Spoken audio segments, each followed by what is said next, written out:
Hey guys, welcome to Money Matters. I'm Chad Larson, Senior Portfolio Manager at MLD Wealth.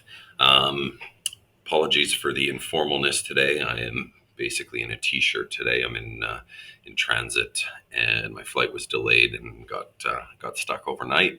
But I wanted to get this content and the commentary and podcast out today. So I guess I'm better to hear, listen to than to look at.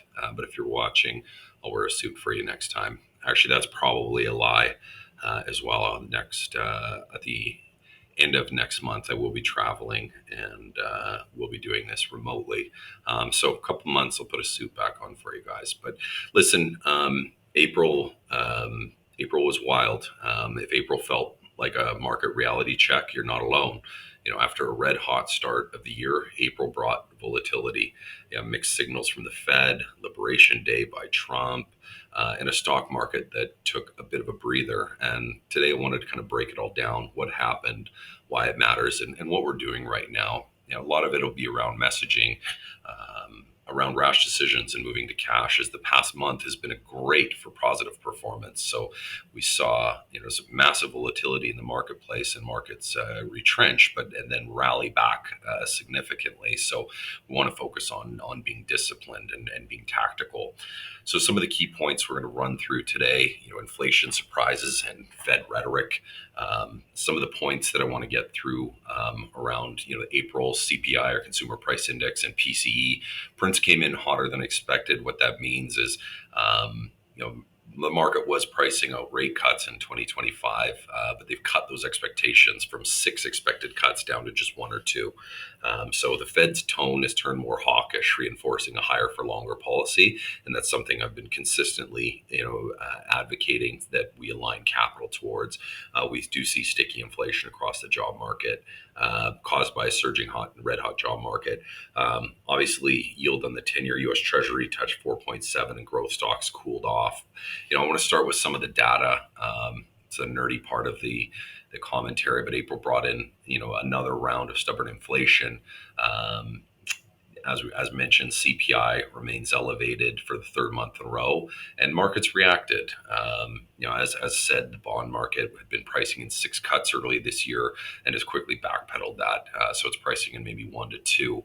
The bottom line, the Fed message is clear. They're not cutting unless inflation convincingly cools, and that means this higher for longer may still be the reality for the rest of the year.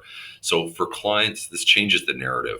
We're not out in the inflationary woods yet, and it reinforces why having exposure to real assets, floating rate credit, and select private markets still makes an incredible amount of sense. The April market pullback and correction, and maybe something more. Interestingly, the S&P was down over 4% in April, the worst monthly drop since October of 2023. The Nasdaq led declines in big tech, saw profit taking after a very hot Q1.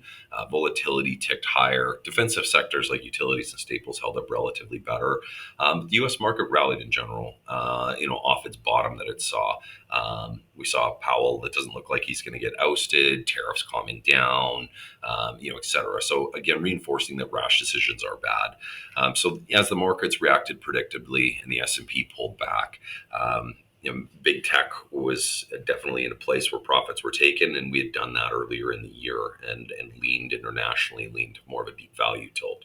But the message is clear: volatility is back. So, at MLD, we view this not as panic, but as recalibration. We're trimming some of those overweights and adding to quality and keeping powder dry for select opportunities. So this isn't 2022, but it's also not 2021. Valuations are rich. We've been speaking about that at length, and the market's telling us that growth expectations need to be grounded in reality. We're tactically adjusting by trimming overweights and leaning into quality. Some earnings season highlights. It's not something I typically do, but it's a bit of a crux or a vector for what is the thermometer saying. What does maybe it's the barometer now is where the pressures seem to be changing. Apple flat growth. Investors definitely expected more, especially from China. Meta or Facebook, strong user growth, but a $40 billion AI capex really spooked the markets. Tesla market compression and demand questions to continue. Microsoft and Alphabet, strong in cloud, steady growth, solid execution. So, what stood out? Companies that delivered forward looking visibility were rewarded. Those that didn't paid the price. More than anything, markets don't like uncertainty. They can deal with any amount of news. They will reprice, recalibrate, but uncertainty is tough. So this reinforces the shift from momentum to fundamentals. We want free cash flow, pricing power, and operational clarity. So earnings, listen, reminded us that even giants can stumble. We're closely watching forward guidance, not just the numbers, but insights into where companies expect demand and cost pressures to go next. More than anything, with the overbearing, uncertainty and weight of tariffs globally will impact global supply chains and profitability. I want to talk a little bit about the oil markets, global risks, and things to watch out for. Obviously, Middle East tensions, Israeli-Iranian escalation pushed oil close to $90 a barrel. China's recovery remains two-speed, industrial strength, but consumer weakness. Gold hit new highs, signaling flight to safety and inflation hedging. Our tilt is, if you could maybe summarize the last dozen or so podcasts, we have been structurally building a larger and larger position on gold, and it remains just a top performing asset class through this kind of uncertain time. So, outside of North America, we saw even more headline risk.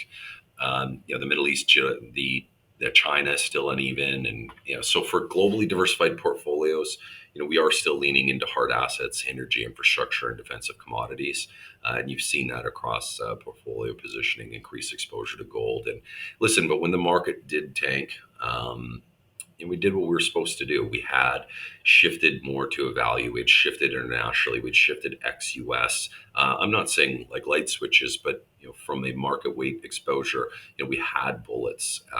And when the Nasdaq had pulled back 20%, we bought the Nasdaq. There's very simple things to do that you're supposed to do, and we were able to accomplish those things.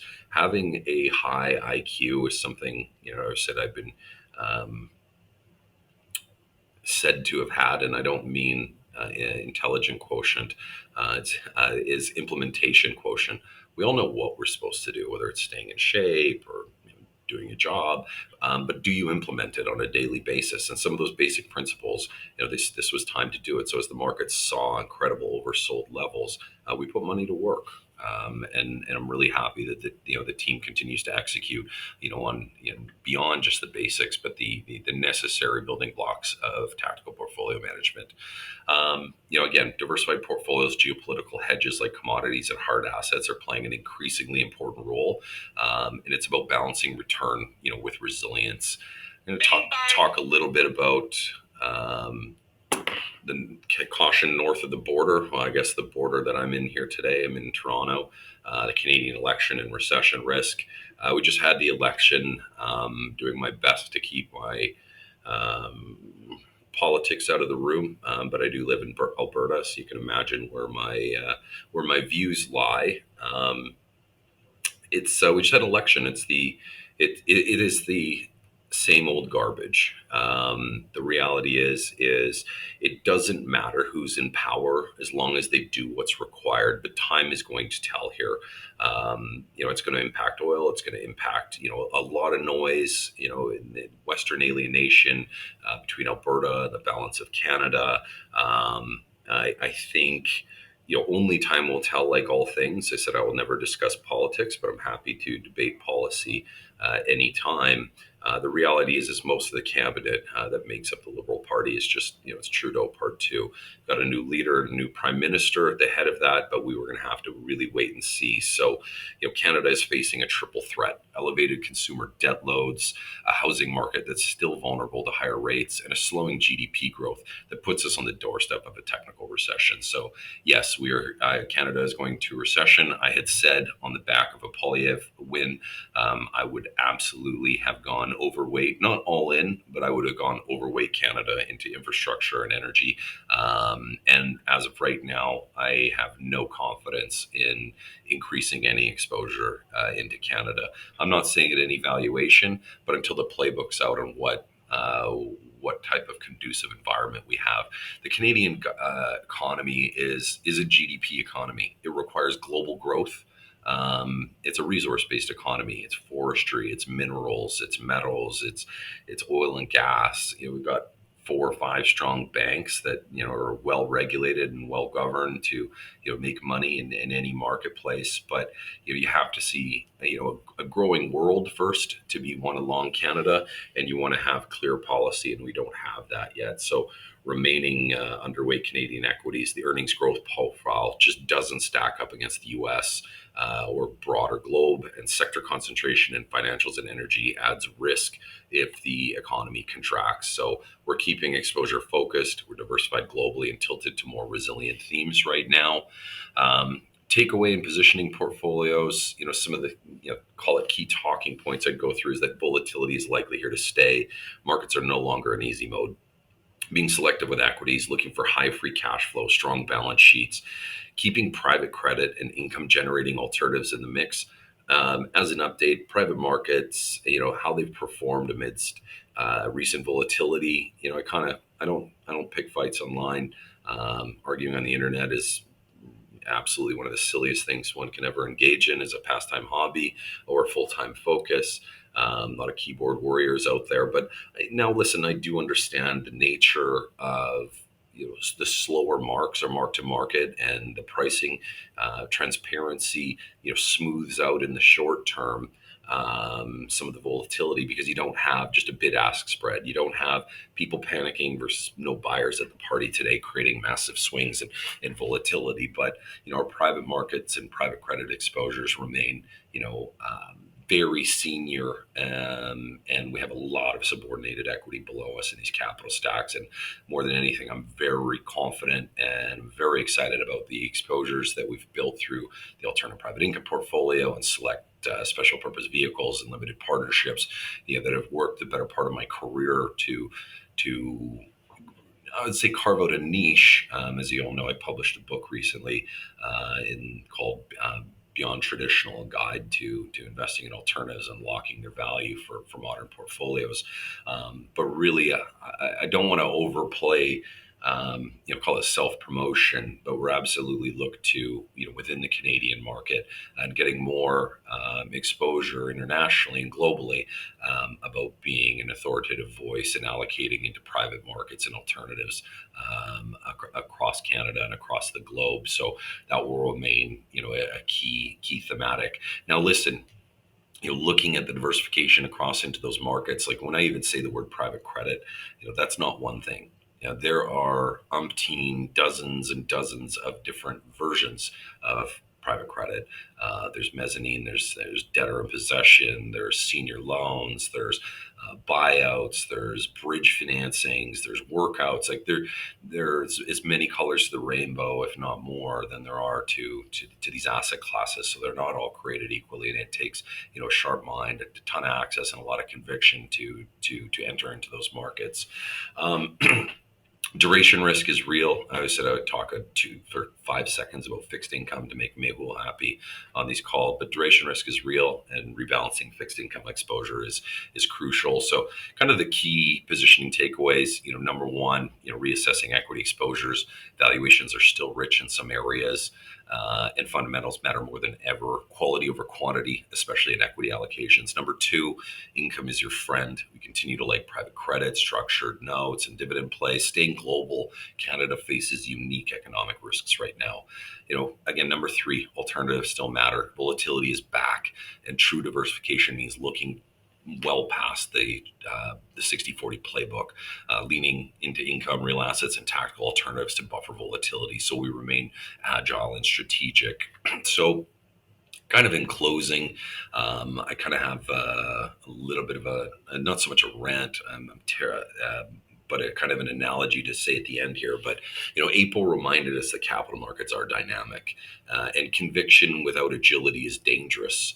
At MLD, we kind of doubled down on discipline and strategy. We're staying patient, staying diversified, and staying connected. I want to thank everybody for tuning in and listening to Money Matters. Don't forget to subscribe or share with a friend. We saw a lot of feedback coming in this month, especially through tax time, just through our proactive service model and our tax reporting is really making sure we're staying connected, and we're definitely hearing compliments in the form of hey Chad, hey MLD, thank you so much. Really up to speed, really aligned with what you're saying, and I really appreciate being able to tune in once a month and get your thoughts on where the marketplace is. I feel a lot more confident, and kind of look forward with anticipation versus apprehension, versus my friend or versus my brother, who seemingly is kind of flailing out in the middle of the ocean with no clear path. So, feel free to share. Tune in next month as we keep trying to bring clarity in an uncertain world. But I had this chart. It's the anatomy of a 10% correction. It's daily data since 1900. The source is FactSet, but it really kind of overlays the 1998 market with the 2025 market. So it was a brief non-recessionary bear market in 1998, triggered by deleveraging following the collapse of LTCM, or the long-term capital management debacle. It offers maybe a potential roadmap. It ultimately set the stage for the dot-com bubble that peaked 2 years later. But the 1998 analog still rules. It continues to hold, and it shows a textbook pattern of what is a normal 10% correction, giving way to an impulsive 20% decline, then rebounding, which I would say we have now, but initially failing at the old breaking point. So probably a little bit more bumps along the road is what we're saying. From there, the index retested the lows, held, and took out the retracement high with the help of 3 cuts from the Greenspan Fed, and then was off to the races. So we had a big drop down a number of floors, in the proverbial elevator. Things calmed down as people realized they were just panicking, and whether it was leverage in the system or capitulation.